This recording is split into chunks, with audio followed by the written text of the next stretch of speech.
Assalamualaikum warahmatullahi wabarakatuh. Hello my student, how are you today? Welcome back again with Miss Najla in Biology. Now, kita masuk pada materi baru tentang pembelahan sel. Yang perlu kalian pahami dalam pembelahan sel ini hanya ada 3 ya nak. Yang pertama itu amitosis, pembelahan biner. Kemudian mitosis, tidak terjadi reduksi jumlah kromosom. Dan yang terakhir yaitu meiosis, terjadinya reduksi jumlah kromosom. Ada apa saja di dalamnya? Yuk, sama-sama kita saksikan. Check it out. Oke, kita masuk pada materi kita, pembelahan sel. Pembelahan biner yang pertama itu pada bakteri ya, dimulai dari kromosom, kemudian terjadinya adanya DNA. Setelah itu bermutasi atau menempel, mengalami replikasi pada sel-sel, memulai membelah dan terbentuk 2 sel anakan.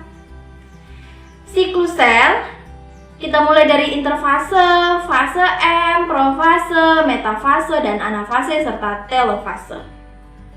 Tiap jenis sel menyelesaikan daur selnya dalam waktu yang tidak sama.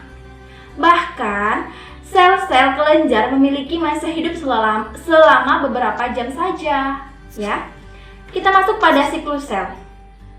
Pertamanya ada fase pembelahan sel mitotik. Ya, setelah itu di dalam mitotik itu terbagi atas fase gap 1, fase sintesis, fase gap 2, sebelum sel memasuki fase mitotik dan siap membelah. Nah, masih ada fase G, fase S, fase Z, Z2, dan fase M. Interfase. Interfase itu terjadi replikasi DNA dari 1 sel salinan menjadi 2 salinan. Di dalamnya ada fase gap 1, ada fase sintesis S, fase gap 2 atau replikasi DNA telah selesai, dan interfase.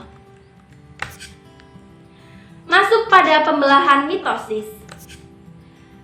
Pembelahan mitosis itu terjadi pada sel tubuh atau somatis dan menghasilkan sel anak dengan jumlah kromosom yang sama dengan sel induknya.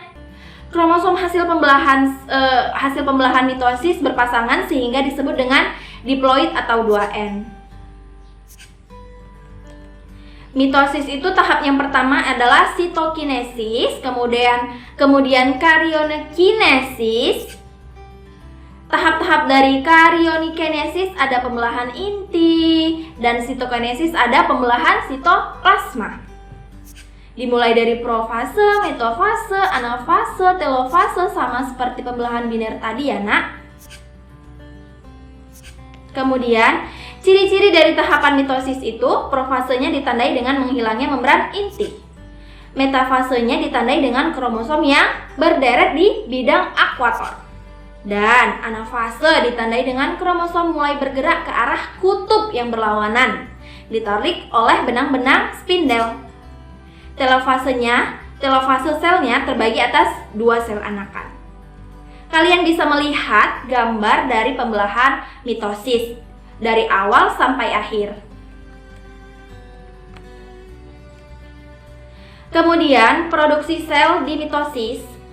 Kalian juga bisa melihat bagaimana produksi selnya pada pembelahan mitosis dari awal sampai akhir, berkelanjutan menjadi pembelahan mitosis 2.